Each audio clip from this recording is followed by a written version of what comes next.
Hello friends, आज मैं आपके लिए घड़ी से संबंधित क्वेश्चन लेकर के आया हूँ। सभी क्वेश्चन घड़ी से रिलेटेड हैं। तो चलिए स्टार्ट करते हैं। पहला सवाल, एक घड़ी में 8:20 हो रहा है तो दर्पण में इसका प्रतिबिंब क्या दिखाई देगा। दर्पण का मतलब है शीशे में। तो सबसे पहले यहाँ पे कोई भी समय हमें दिया रहे, हम उसे 12 में से माइनस करेंगे। लेकिन कब? जब हमारा फिक्स टाइम होगा। फिक्स का मतलब जैसे 8 बज रहे हैं, फिक्स कोई मिनट नहीं हो रही है 8 बज के, करेक्ट 8 बज रहे हैं या करेक्ट 9 बज रहे हैं या 12 बज रहे हैं, कोई भी समय रहेगा उसे हम 12 में से माइनस करेंगे। अगर मिनट में दिया जाता है तो हम उसे 11 घंटे 60 मिनट में से माइनस करते हैं, क्योंकि 11 घंटे 60 मिनट भी तो 12 बजे ही होते हैं। तो चलिए, क्या टाइम हमें दिया गया है? 8:20 का।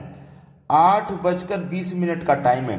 तो जो मिनट वाला टाइम होता है उसे 11 घंटे 60 में से माइनस करते हैं, और जो करेक्ट टाइम होता है, जैसे 8 बज रहे हैं करेक्ट 9 बज रहे हैं, उसे करेक्ट 12 में से माइनस करते हैं। ठीक है, तो ये मिनट वाला है तो हम इसे 11:60 में से माइनस करेंगे। तो 60 में से 20 जाएगा, 40 बचेगा। 11 में से 8 जाएगा, 3 बचेगा। बस हो गया सवाल। 3:40 दर्पण प्रतिबिंब दिखाई देगा। ये आपके प्रश्न का बिल्कुल सही जवाब है। 3:40 यानी कि बी ऑप्शन बिल्कुल सही जवाब। अब देखते हैं अगला प्रश्न। अगला प्रश्न है, एक घड़ी में 10 बज रहा है तो दर्पण में इसका प्रतिबिंब क्या दिखाई देगा। मैंने आपको क्या समय बताया? अगर करेक्ट टाइम रहेगा तो उसे हम 12 में से माइनस करते हैं, और मिनट में रहेगा तो 11 घंटे 60 मिनट में से माइनस करते हैं। अब देखो क्या बज रहा है, करेक्ट 10 बज रहा है। जब करेक्ट टाइम होगा तो करेक्ट 12 में से हम इसे माइनस करेंगे।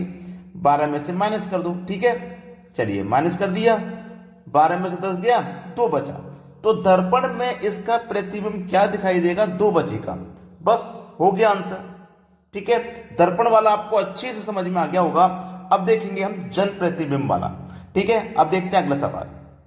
अगला प्रश्न है, एक घड़ी में 2:20 हो रहा है तो इसका जल प्रतिबिंब क्या होगा।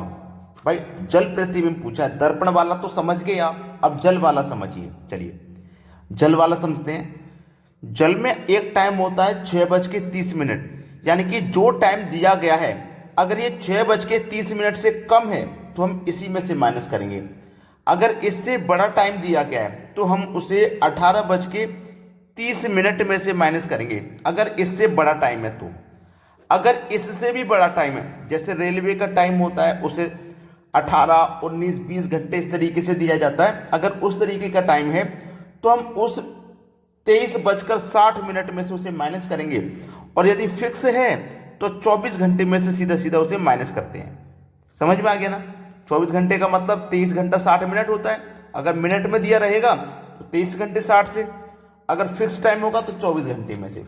चलिए, हमारे पास जो दिया गया समय वो है 2:20। तो 6:30 से छोटा है तो हम इसी में से माइनस कर देंगे। 6:30 में से इसे माइनस कर देंगे। 30 में से 20 जाएगा, 10 बचेगा, और 6 में से 2 जाएगा, 4 बचेगा। मतलब 4:10। आपका आंसर आ गया 4:10। पहला ऑप्शन बिल्कुल सही। इससे अगर बड़ा टाइम होता तो इसमें से माइनस करते, अगर इससे भी बड़ा टाइम होता तो इससे माइनस करते। समझ में आ गया ना पूरा प्रोसेस?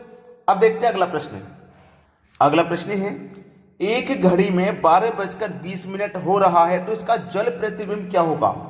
अगर आपका टाइम 6:30 से छोटा है तो इसी में से माइनस करेंगे।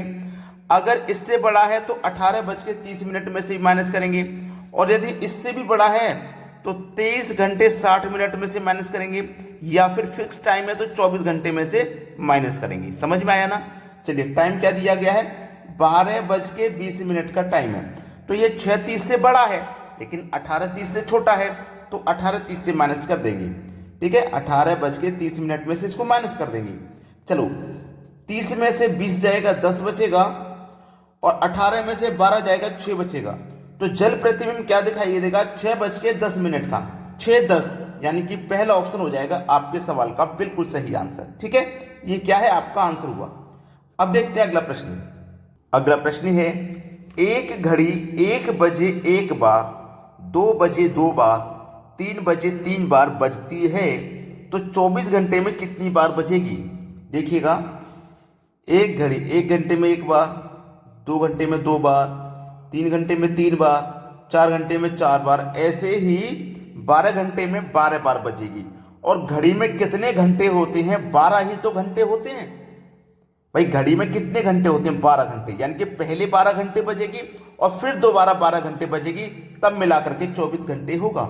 ठीक है, तो पहले 12 घंटे में वो कितनी बार बज रही है ये चेक कर लेते हैं। तो इनका अंतर देख लो, 1 और 2 में 1 का अंतर, 2 और 3 में 1 का अंतर, 3 और 4 में 1 का अंतर। जब लगातार संख्या हो, उनके बीच का अंतर समान हो, तो ट्रिक है first plus last divided by 2, और जितनी संख्या उतने से गुना। तो 1 से लेके 12 तक 12 संख्या है, तो 12 से गुना कर देंगे। 12 और 1 जोड़ो तो 13, डिवाइड में 2 गुने 12, 2 से 12 कटेगा 6 बार में, 13 छिंग 78। यानी कि 12 घंटे में कितनी बार बजेगी? 78 बार। 12 घंटे में कितनी बार बजेगी? 78 बार। जब 12 घंटे में 78 बार बजेगी, तो फिर से 12 घंटे में कितनी बार बजेगी? फिर से 78 बार बजेगी। तो 78 और 78 पूरा 24 घंटे में कितनी बार बज जाएगी? 156 बार बजेगी। ये आपका आंसर हो जाएगा 156। यानी कि बी ऑप्शन आपके सवाल का बिल्कुल सही जवाब है। अब देखते हैं अगला प्रश्न। अगला सवाल है, एक घड़ी 7 बार बजने में 18 सेकंड का समय लेती है, तो 14 बार बजने में कितना समय लेगी? देखो, एक घड़ी है, 7 बार बजने में 18 सेकंड का समय लेती है, 18 सेकंड का। ठीक है, तो ये 14 बार बजने में कितना समय लेगी ये बोला गया। ठीक है, 14 बार बजने में। अब इसको करने का सबसे सरल तरीका है कि आप इस संख्या से 1 कम कर लेंगे। अब 7 से 1 कम करेंगे तो वो कितना हो जाएगा? 6 हो जाएगा। कितना हो जाएगा? 7 से 1 कम 6 हो जाएगा। अब 7 से 1 कम 6 हो गया ना। अब 6 का 3 गुना होता है 18। कितना गुना? 3 गुना। ऐसे ही इस संख्या से आप 1 कम करेंगे तो 13 हो जाएगा। और यहां भी आप क्या करोगे? फिर 3 गुना। जब यहां 3 गुना किया तो यहां भी 3 गुना कर दो, तो 13 तिया 39 हो जाएगा। तो कितना समय लगेगा? 39 सेकंड का समय लगेगा। पहला ऑप्शन बिल्कुल सही जवाब है। अब देखते हैं अगला सवाल। अगला प्रश्न है, 4 एवं 5 बजे के बीच घड़ी की दोनों सुइयां कब आपस में मिलेंगी? 4 और 5 के बीच में पूछा है। इसको करने का सबसे सरल तरीका क्या होता है पता है? कि आपको टाइम पहले वाला लेना है। पहले वाला टाइम ले लिया आपने 4। ठीक है, इसका जो मल्टीप्लाई करेंगे ना, हमेशा 5 से करेंगे। याद लिख देता हूं, हमेशा नोट कर लेना। हमेशा ऐसा शब्द कब भी रहेगा ना, हमेशा 5 से मल्टीप्लाई करना। ठीक है, तो 4 पंजे कितना हो जाएगा? 20 हो जाएगा। डिवाइड हमेशा 11 से करना है। ठीक है, याद रखना, पहले वाले समय का गुना 5 से करना है। गुना करने के बाद जो आया है उसमें डिवाइड हमेशा 11 से करना है। क्लियर है इतनी बात? तो चलिए, 11 से 20 में डिवाइड दूंगा, कितनी हो जाएगा? 11 एकम 11 है। 20 में से 11 कट गया, 9 बचेगा। 9 ऊपर लिखो, बटे में 11 लिखो। ठीक है, ये आ गया ना। अब जो समय दिखाएगा वो पहले वाले समय से ही दिखाएगा, यानी कि 4 लिखना है। ये कितना निकल के आया आपका? 1, 9, 11। अब ये किसी भी ऑप्शन में नहीं है क्या? नहीं है। तो आपको करना क्या है? इस 20 को इस 1 में जोड़ देना है। तो 20 और 1 21.9 बट्टे 11, ये आपका आंसर होगा। फिर से एक बार समझाऊंगा ताकि आपको क्लियर हो जाए। देखिएगा, पहले वाली संख्या का गुना हमेशा 5 से करना है। जो गुना होने के बाद आंसर आया उसमें 11 से डिवाइड कर देना है।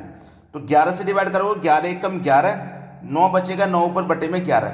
फिर आपको जिस संख्या में डिवाइड दिया था ना, उसको इसी में जोड़ देना है।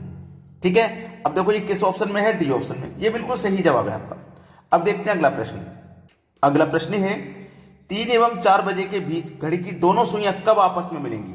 मैंने क्या बोला? पहले वाला समय लीजिए और गुना हमेशा 5 से कीजिए। कर दिया, 15 आ गया। फिर इसमें क्या करना है? 11 से डिवाइड। चलिए, 11 एकम 11, 4 बचेगा, 4 ऊपर बटे में 11। फिर क्या बताया मैंने? इस संख्या को इसमें जोड़ दो। यही तो बताया। तो पहले वाले समय से दिखाएगा टाइम, यानी कि 3 लिखना है। 15 में 1 जोड़ेंगे 16, ऊपर कितना है? 4, और बटे में कितना है? 11। बस हो गया आंसर। यानी कि बी ऑप्शन आपके प्रश्न का यहां बिल्कुल सही जवाब है। अब देखते हैं अगला सवाल।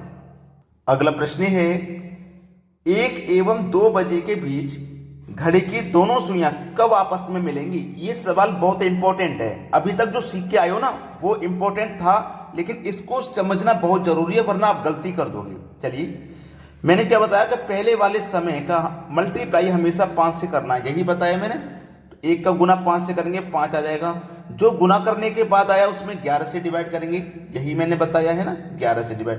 तो 5 में तो 11 से डिवाइड होगा नहीं, हो जाएगा क्या, नहीं होगा। तो फिर क्या करेंगे, देखिएगा क्या करेंगे, इस 5 को ही लिखेंगे, ऊपर 5 है इसी को लिखेंगे, बटे में 11 को लिखेंगे, यानी कि 5/11 सेम रहेगा।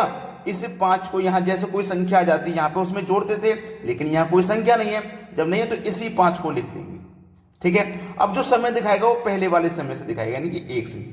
तो यहाँ पे बस हो गया आपका आंसर, कुछ नहीं है, यही समझना था आपको इसमें। तो कौन सा ऑप्शन, डी ऑप्शन आपके सवाल का बिल्कुल सही जवाब है। ठीक है, ये क्या हो गया आपके प्रश्न का आंसर। तो आपको वीडियो अगर लाइक नहीं किया आपने तो वीडियो को लाइक कर दीजिए, और यदि शेयर नहीं किया है तो शेयर कर दीजिए, और आपको हमारे वीडियोस कैसे लगते हैं उसे कमेंट करके जरूर बताइएगा। ठीक है दोस्तों, धन्यवाद।